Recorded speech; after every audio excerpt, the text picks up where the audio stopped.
오트버그의 인생 영생이 되다는 책에 탁월한 기독교 사상가의 C.S. 루이스가 교만에 대해서 한 말이 인용되어 있습니다.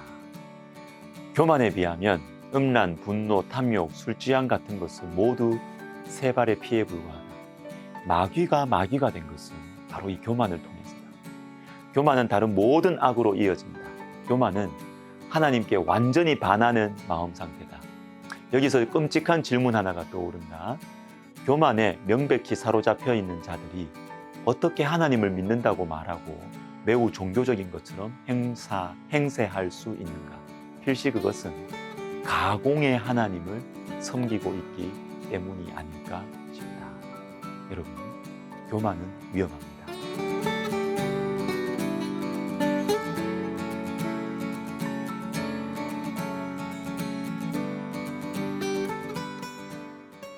오늘은 교만에 대해서 생각해 보겠습니다. 먼저 잠언 26장 12절을 봅시다.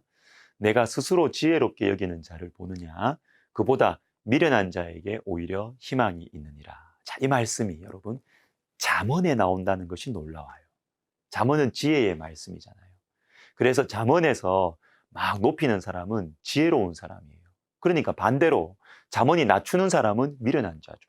그런데 방금 읽은 말씀은 이 미련한 자보다 더 희망이 없는 사람이 있다. 누굴까요? 스스로 지혜롭게 여기는 자, 교만한 자.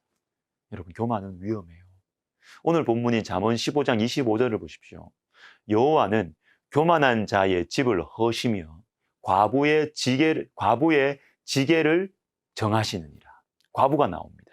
구약 성경에서 가장 연약한 자들의 대표가 과부입니다. 보호해 줄 사람 없어요. 돌봐줄 사람도 없어요. 근데 하나님께서 이 과부의 지게를 정하신다고 하십니다. 하나님께서 울타리가 되어주셔서 지켜주신다는 것이죠. 그런데 여러분, 이 과부의 반대로 누가 나오느냐? 교만한 자가 나옵니다. 교만한 자의 집을 허시며, 무슨 말씀입니까? 하나님께서 연약한 과부는 안전하게 지켜주시지만 내가 잘났다, 내가 힘이 있다고 말하는 교만한 사람의 집은 헐어버리신다는 것입니다. 여러분, 하나님이 허세요. 교만은 위험한 것입니다. 시편 31편 23절은 방금 본 말씀과 비슷합니다. 너희 모든 성도들아 여호와를 사랑하라. 여호와께서 진실한 자를 보호하시고 교만하게 행하는 자에게 엄중히 갚으시느니라. 교만한 사람에게 갚으신다. 근데 여러분, 이 말씀을 깊이 생각해 보십시오. 교만한 사람에게 왜 갚아주실까요? 교만한 것이 잘못되었지만 그렇다고 하나님 미워한 것은 아니잖아요. 그냥 좀 자랑하고 잘난 체하고 내가 다 했다, 뭐 이렇게 했어요. 물론 잘못했고 듣기에 부대끼는 말이지만, 그렇지만 하나님께 직접적으로 뭐 우상 숭배를 한 거나 뭐 나쁜 짓을 한 것은 아니잖아요. 하나님의 것을 훔친 것도 아니잖아요. 하나님께서 교만한 사람을 갚아주실 이유는 없어 보입니다. 근데 여러분, 성경은 그게 아니라는 거예요. 교만이 직접적으로 하나님을 미워한 것이 아닌 것처럼 보이지만 실제로는 하나님께서는 교만한 자를 하나님 자신에게 있는 어떤 것을 빼앗아갔다고 생각하십니다. 갚아주신다. 무엇이죠? 하나님의 영광을 교만한 사람이 빼앗아간 거죠. 하나님께서 받으셔야 할 찬양과 칭찬, 하나님의 자리를 빼앗아간 것입니다. 대표적인 예가 느부갓네살 왕입니다. 다니엘 4장 30절을 읽어드리겠습니다.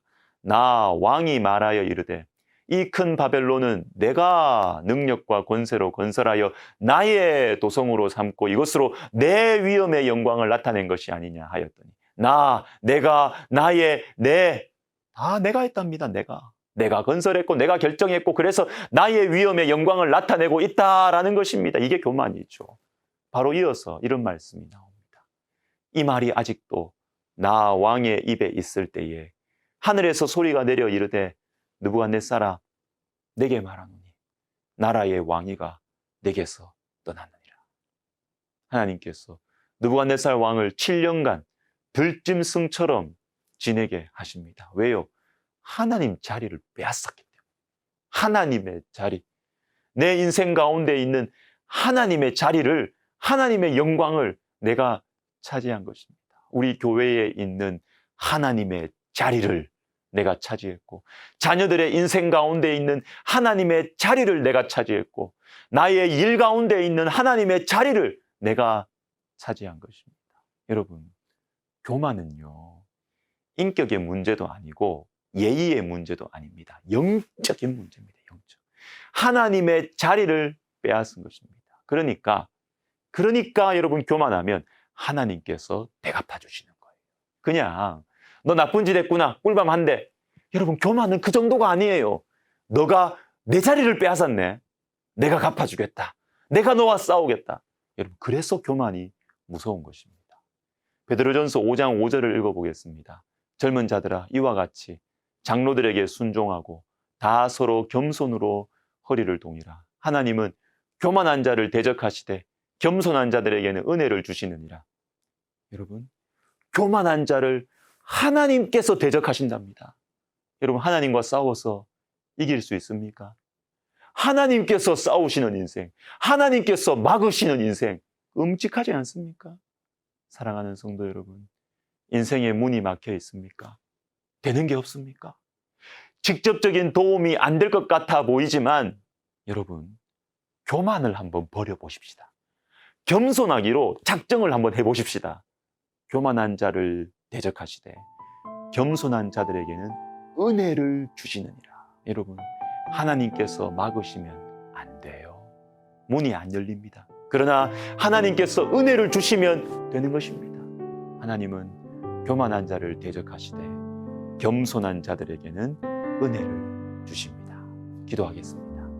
하나님 아버지, 오늘 우리가 들은 말씀대로 우리가 겸손하기로 결심하고, 그래서 하나님이 축복하시고 하나님이 은혜를 베풀어 주시는 인생 되게 하여 주시옵소서. 예수님의 이름으로 기도하옵나이다. 아멘.